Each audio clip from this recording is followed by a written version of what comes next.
Hi, everyone. Welcome to another exciting episode of Voice of Crypto's podcast, where we get distinguished guests from the space to talk about all things crypto, blockchain, and Web 3.0. Today, we have with us Charlotte Simmons. She's a business coach and a Web 3 branding specialist, as well as the head of marketing for Algorand. She's also a freelance Web 3 market advisor, and lovely to have you on. Thank you. Thank you so much for giving me the opportunity to speak on your great podcast. It's great to have you on. It's more of our honor, if anything. So before we start, could you give us like a brief introduction about yourself and what you're up to nowadays? Sure. So I've got a background mainly in marketing, but working with fast-growing tech startups, and originally in the Web2 space. So when I graduated from university, I actually set up my own startup in the automotive industry. Raised some money through crowdfunding, went on a business accelerator and learned loads about the tech startup world and investment, and just that general space. Learned how to build a business myself, do the branding, do the marketing, do the sales, like kind of everything about business development. Did it for a year and a half, and then actually decided to start working internally for other tech startups. So I've always done general marketing, but mostly around like the organic community growth has always been a focus of mine. So I did that for like over 10 years working for other startups. Then I went freelance during COVID and actually got offered an opportunity to work for a blockchain accelerator. It was Oasis Accelerator. And I did it with a friend who I'd worked with previously at an innovation agency a few years back. And that was my first introduction to the Web3 space. So I was doing the marketing for the accelerator. I was working with lots of different really cool Web3 startups, mentoring them through the 12 weeks. And then after that, I worked at a marketing agency doing high-level marketing campaigns for NFT projects. And it was during the time when we were going through the time of the market where you could literally just have no business idea, have no kind of business background, but be an artist or a developer and launch an NFT collection, spend a load of money and basically sell out your collection. So it's during that time. And then the dip when kind of all of that stopped was when I was working for them. And I was there and I was realizing that actually so much about this type of marketing is really important to be focusing on the organic community growth, which is what I've always been really passionate about, but I just wasn't seeing it whilst I was working at the agency, because we were just throwing a load of money at influencers and kind of fake accounts to create that hype so that the collection would sell out, but obviously it's not sustainable. Doing the marketing, and yeah, that's where I am now. So I do part-time Algorand Accelerator, and I work part-time as well doing business coaching for small businesses and startups with a marketing focus, but also just general business growth and introduction to Web3 as well. Mm-hmm. Actually, I did read a little bit about the accelerator bit while I was doing a little bit of research before this. So I was just kind of like looking all of that up, and it was a really fun read. I got to see everything. It was a really interesting, honestly, kind of like timeline and everything. But I did kind of want to get into, so with all that experience and everything else, I wanted to ask, so tips for creators or influencers or independent people who are working in the space, or as well maybe small time businesses, how can they probably achieve personal branding in the space? How do they kind of get around that? What would be tips that you kind of give, that you'd probably give them? Sure. So I've spent the last year really building up my personal brand in the Web3 space. For me, as a marketer, I saw a real gap in the Web3 market as a marketer, especially a female marketer as well, because when I first joined the Web3 space, it was very male dominated, not a lot of women and barely any marketers. So everyone would see me and be like, oh, I don't really come across like many marketers in Web3. Mainly people are developers or there just wasn't many, there was more technical people than marketing and creative. So that I immediately stood out because of that. And then I thought, this is obviously such a growing industry. This is the future of the internet. So let me focus all my time and effort on building my own network and community in this space for my personal branding.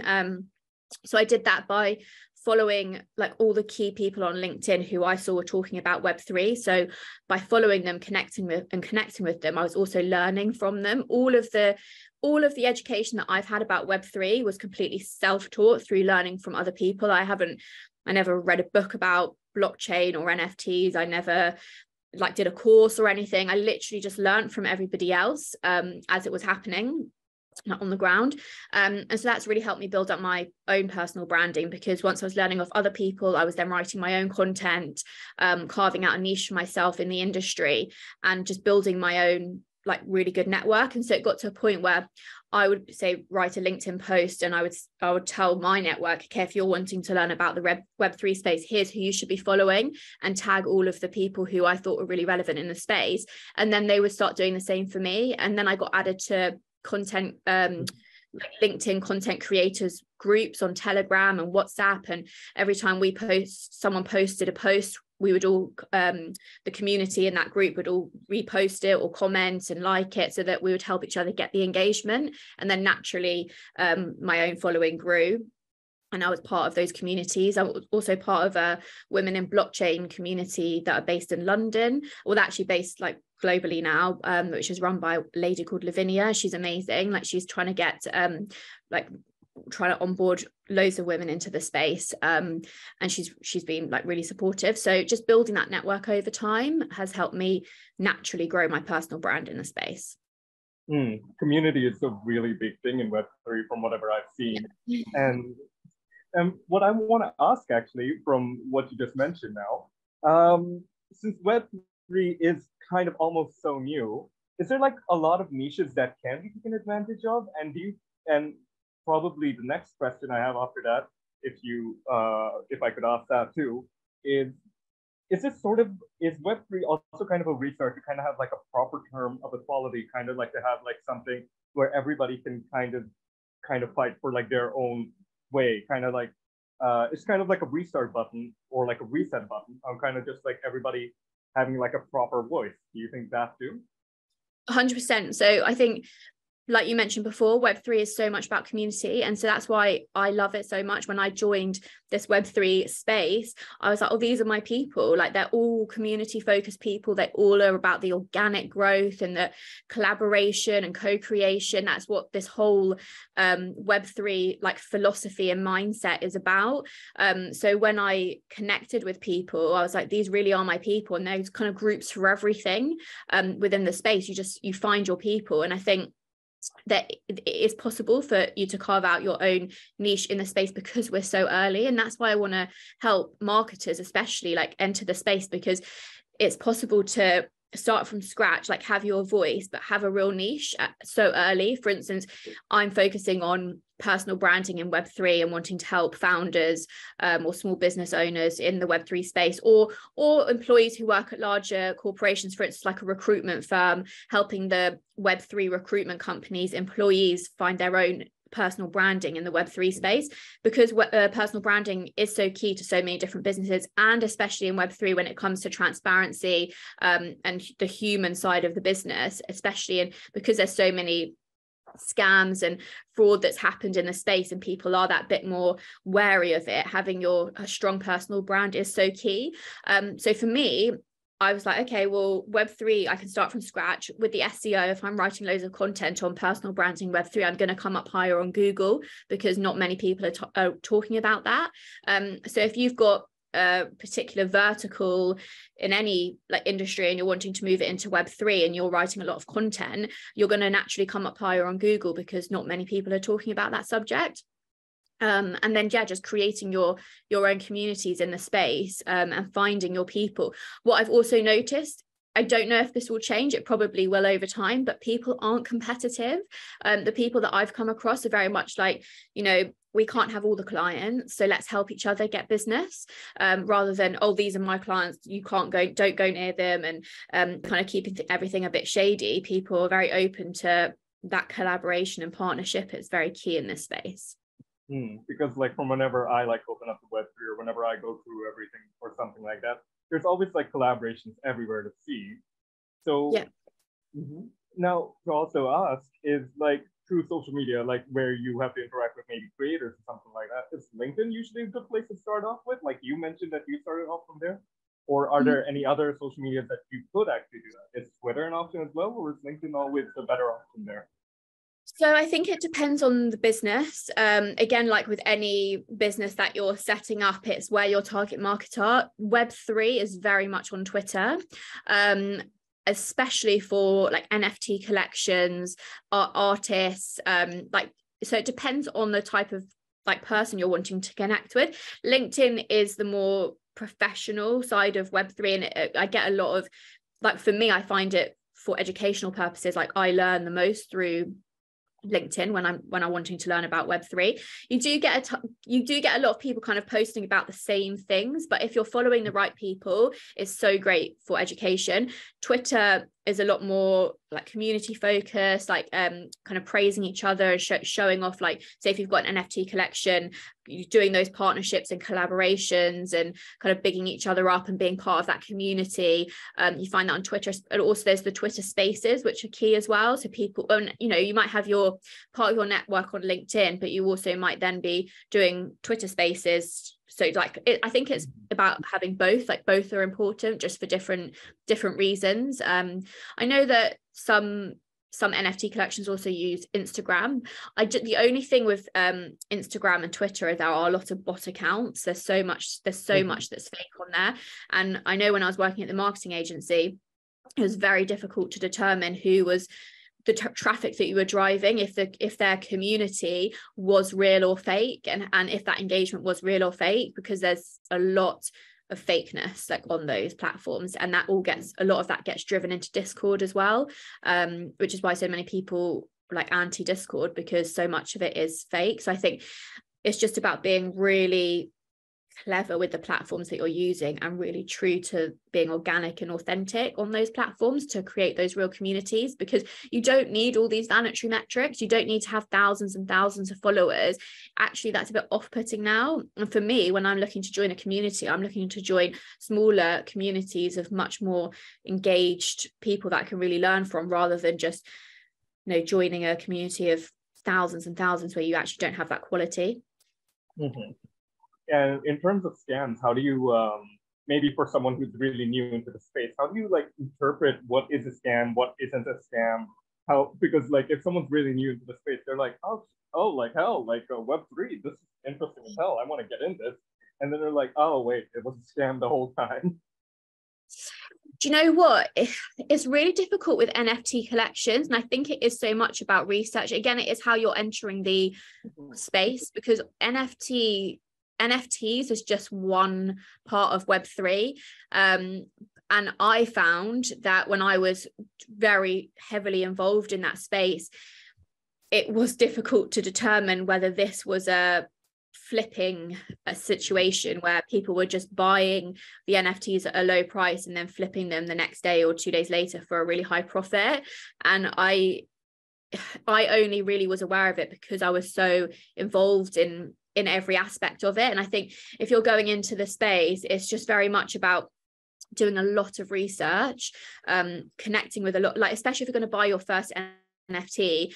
For me, I bought my first NFT purely out of just experimentation. So I found I was on Twitter and I was searching for like women empowerment NFTs because that was just something that I'm like interested in. Came across this collection. I went into their Discord. It seemed to be very, like, people were engaged, they were very community focused, everybody was chatting, like playing games, and it felt real. Like I could feel that. The founder was very transparent about who she was and what she was trying to achieve with her business. And I think with NFTs collections, it is very much like investing in a startup. You know, if you've done your research on who the owner of the project is, you know their background, you know how much, you know what they're trying to do with their business, you can see their roadmap. That's the type of NFT that I would look to buy, rather than one that's just being shouted about by everybody, and has got a load of hype, thousands and thousands of followers. Because when you see those high number metrics and you see that everybody's talking about something, it's most likely, especially on Twitter, that it's like a flipping situation where people are literally just buying to sell, to raise the floor price. So yeah, it's just about doing your research. And so we kind of went into the startup bit. Now I kind of wanted to ask more in like engagement with like startups or something like that, right? What are like projects or something that you've looked at maybe recently? And now we're in the new year. Happy 2023, everyone. But what are like some startups that are, or anything else in the Web3 space or whatever, that you're kind of excited to look at? That's maybe coming up, or that's already there, but something that you're excited to look at. Yeah, so I think so. Some of the startups that I'm working with, like through the accelerator, they're more, the ones that I'm really excited about are the ones that are more like traditional Web2 businesses that are then bridging the gap into Web3 and helping with that mass adoption. So they might be, like focused on sustainability, and have a platform for people to like crowdfund corporate social responsibility like programs, and they're using crypto, or they're using the Web3 audience to kind of bridge that gap and kind of providing it the option for both. Or there's another one, again, like helping with like the traceability of the supply chain, like food produce, but using the blockchain to track all of the stock, and helping like businesses and or like farmers get loans from banks, because they've got the blockchain to track and show the traceability of like all of the supply chain stock. So it's like those types of businesses that are traditional like companies that are doing something like that, are solving a problem, but they're using the blockchain or the Web3 technology to show the authenticity and the traceability, and making it easier for people, and helping with that mass adoption when people don't really realize that they're kind of being onboarded. Those are the types of companies that I'm personally really excited about, because it's just those are the ones that are going to change the way that we do things. I find it really interesting how like some Web3 companies will kind of delve into like something that at first you may not think is kind of involved in the Web3 space, like which is in the physical world. Like traditionally, right?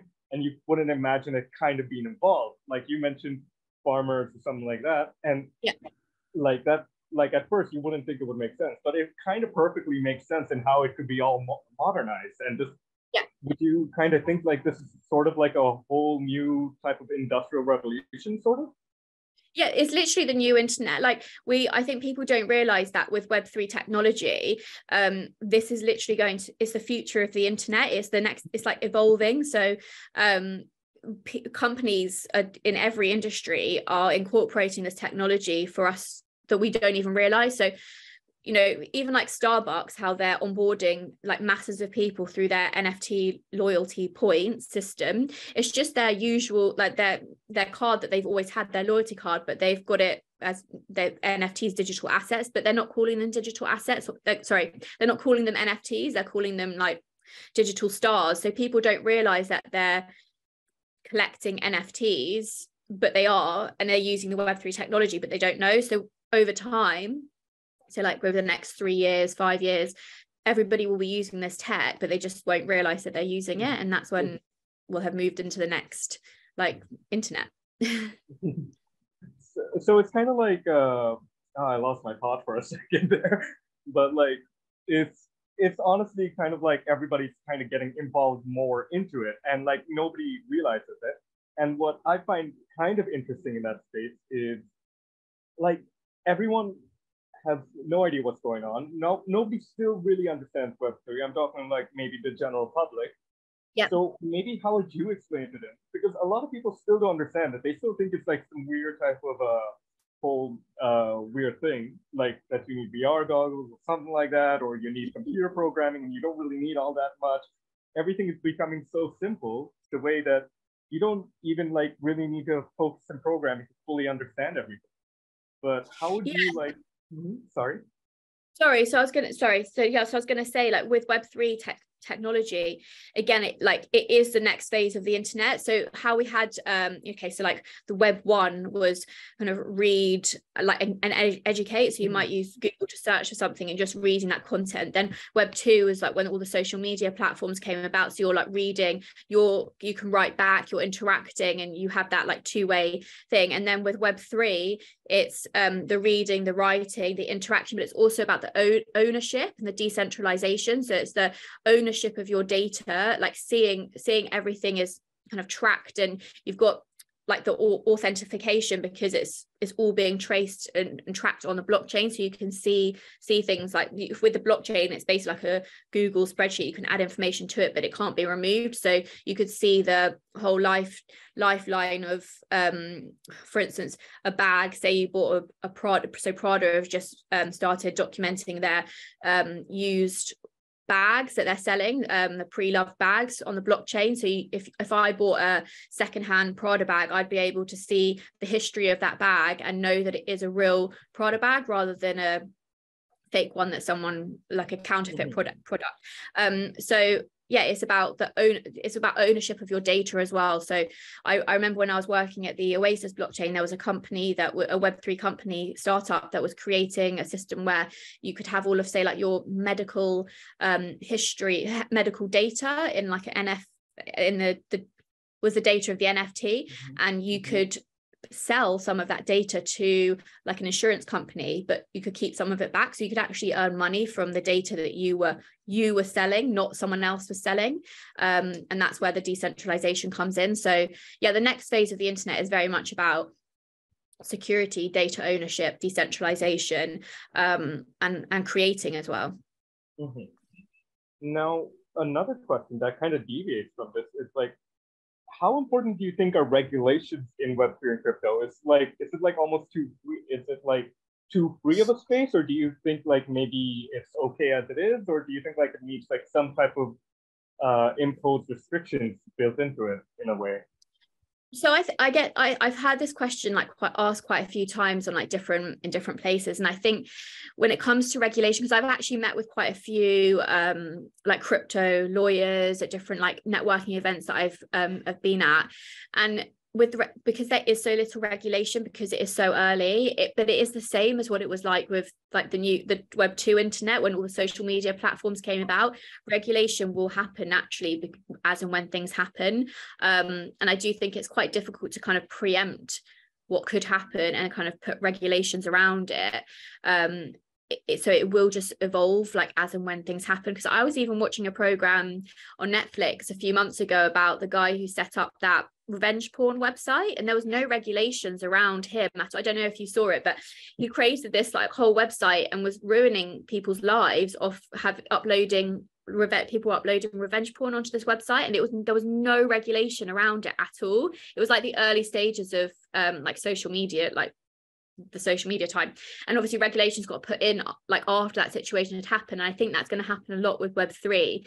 There's always going to be people who are pushing the boundaries and trying to, you know, make loads of money or do things that are a bit different when there's no regulations. But then those regulations will come in when situations happen. And I obviously there should be regulations, but I just don't see how that is able to happen without situations happening first, if that makes sense. Yeah, so it's kind of like since the space is so new, you kind of need those regulations to kind of happen after the fact, because you don't know what can happen exactly, right? Exactly. But the regulations will come into place, and there's so many, like I've met a lot of lawyers who are dealing with situations that have come up in the Web3 space. So they're on it and situations are being resolved, but it's an evolution of those regulations, I think. Now I did kind of want to ask, in terms of like, we mentioned education a fair bit in the earlier part of this podcast. I kind of want to ask, like, maybe for people who are younger, maybe people in high school or secondary or like primary school, we already do kind of go into programming for a few courses or something like that. Do you think Web3 would come in as a type in a curriculum in like maybe the future? It should for sure, because it's like there's such a huge opportunity in this space, that anybody who's looking for a job or coming out of like higher education, if you're struggling to kind of know what to look at, like Web3 in general, there's so many job opportunities coming up, there's so many training, there's so much education, actually be so much ahead of the game if you do invest your time in learning about it. So like for me, we were saying before we started recording that I spent like a good year really learning about the Web3 space, building my connections, learning about it through what other people are writing. And I went from the end end of not last year but the year before, not knowing what blockchain was, to a year later speaking at a conference in London about bridging the gap between blockchain and NFTs, purely on my own education that I'd done over the past year of actually working in the space, learning from others, and just being really just seeing that there's so much of an opportunity and really carving out a niche for myself in the space. And anybody can do that. You just have to have the incentive, like, you know, your own willpower to stick with it and see that there is the future, and it's not just, oh yeah, it's going to go and, you know, it's a hype at the moment and then it will be gone. Like, this is here to stay. So it's really important to educate yourself on it if you want to kind of stay ahead of the game. Mm-hmm. I can definitely imagine like A levels or something to do with like Web3 or crypto, and I can definitely picture it now in like high school. So I can definitely, I can see it, but I can also see people like not either having the best time of their lives learning it, or like they're like, crap, exams. That's the thing as well, because when you think about businesses now, like they're hiring, you know, heads of Metaverse or heads of Web3, head of NFT campaign, like they're hiring these roles now. And if you think back to however many years ago was it when social media marketing wasn't even a role at a company, it was a new thing, and that became, you know, a whole department. Like Web3 will be a department of businesses. It will involve the tech, it will involve the marketing, it will involve the law, like it will involve everything. So now's the time to learn. So now that we're talking about learning and everything else, what do you think is that future of crypto, Web3 and everything like that? How do you think that evolves? Because I know the way how I kind of see it, it goes into everyday tasks. We kind of did touch on that a bit, but how does it kind of go from there? What do you think is that we know probably how it might become and how it is now, but what do you think is gonna, how do you think that in-between bridge between that is gonna be like? So I see a lot of experimentation happening, and that's going to be the key to the general like mass adoption. So it will be all the big brands. So when you look at all of the big brands now, they're all experimenting with Web3 technology. You know, like Tiffany and Co had the NFT marketing campaign that they did with the CryptoPunks, and that was their first like step into the Web3 space. That was successful. It depends on how you see success, but for them, they made a huge amount of money in a very short space of time from doing that. So that was their experiment. You've got Hugo Boss experimenting by partnering and doing like mental health campaigns. So all these, and obviously Starbucks doing their loyalty cards. You've got all of these companies, especially automotive as well, are doing so much in the Web3 space.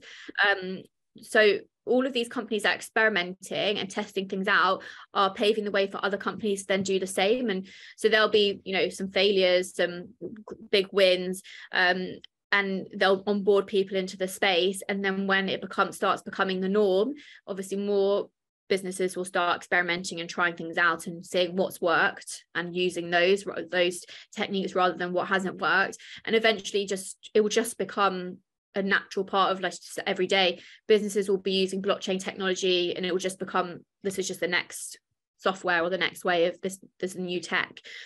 Just like when everybody got onboarded to Google Suite and was using Google Sheets instead of Word, like you know, it's just be a natural evolution over time. I don't know how long it will take.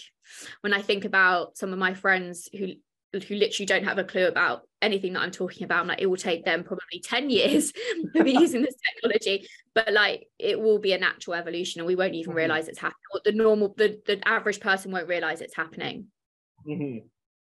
I kind of picture like a sort of thing, like how my mom is with phones and all. She has no idea what's going on. I can kind of picture like maybe some people in this generation are gonna, or maybe some who don't adapt or some who do. It'll kind of be like that with a little bit of Web3, but we probably can't adapt. But I can still picture it, and I kind of find it funny in my head how maybe some people may find it hard to adapt, or some people will. It's kind of that, right? Definitely, and I think like it's all a lot of what I'm saying is just a very, very entrepreneurial environment at the moment, and that's why I love it so much, because I've always worked with tech startups for my whole career, seeing that this is the next evolution of entrepreneurial people who are building and experimenting and creating this new technology that will change the way that we live and work over the course of the next however many years. But so I'm heavily involved in the space, but then other people might just be working for a business who might say, oh, actually today we're going to do one of our events in the metaverse, and go and use spatial and do an event in there. And that might just be what they do with Web3 technology, but not really realizing it's Web3. It's just a more immersive version of virtual reality. So it's just people will just kind of come across it as and when, and then it will naturally just become more and more normal, I think. So now now we went through a plenty bit of stuff.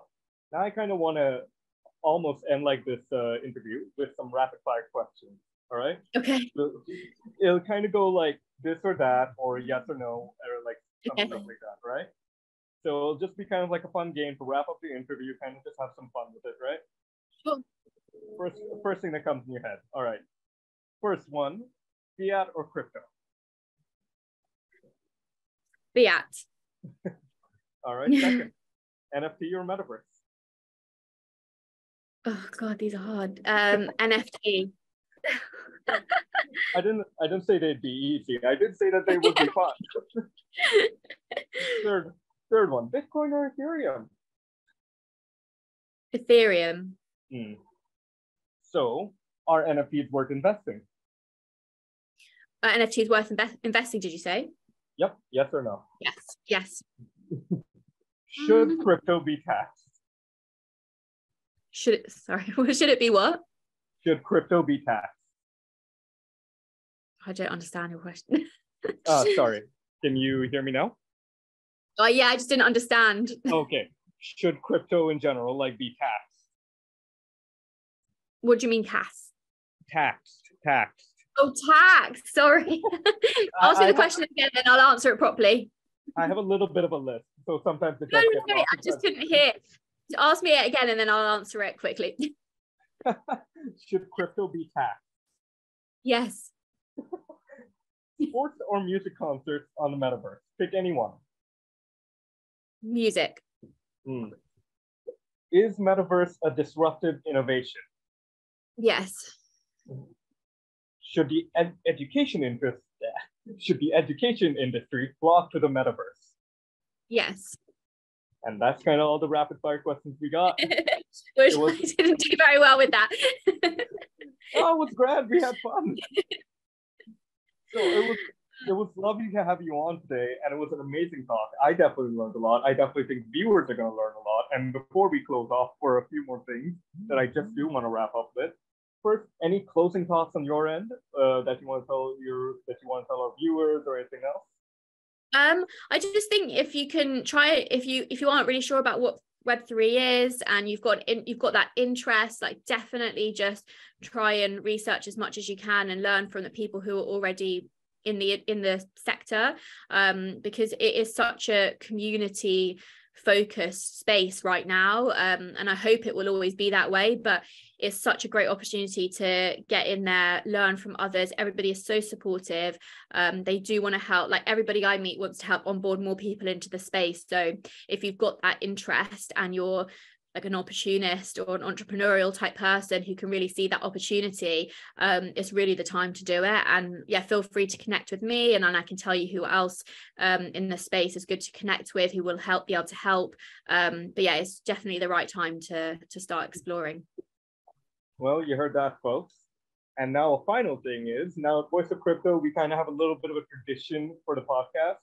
So we kind of believe that everybody has a voice, and that's the reason why we're named the Voice of Crypto, and everyone should have a voice. So could you please tell our viewers that you are the Voice of Crypto? Okay, I am the Voice of Crypto. That's great. All right. Bye, everyone. Oh, thank you.